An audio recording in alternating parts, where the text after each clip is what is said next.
ఒక అగ్గిపెట్టి వల్ల మా ఫ్రెండ్ బర్త్డే రోజు ఇలా అవుతుందని అసలు ఎక్స్పెక్ట్ కూడా చేయాల.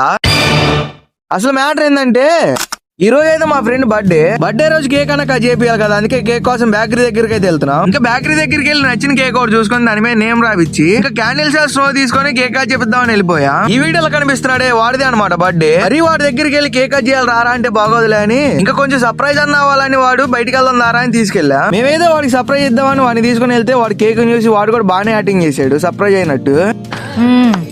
సరిపోయారు ఇద్దరును. ఇంకా లేట్ అయిపోతుందిలే కేక్ కట్ చేద్దామని కేక్ బాక్స్ ఓపెన్ చేసి దాని మీద క్యాండిల్ గుచ్చా. అప్పుడే మాకు ఒకటి తెలిసింది, అదేంటంటే మేము అగ్గిపెట్టి మర్చిపోయామని.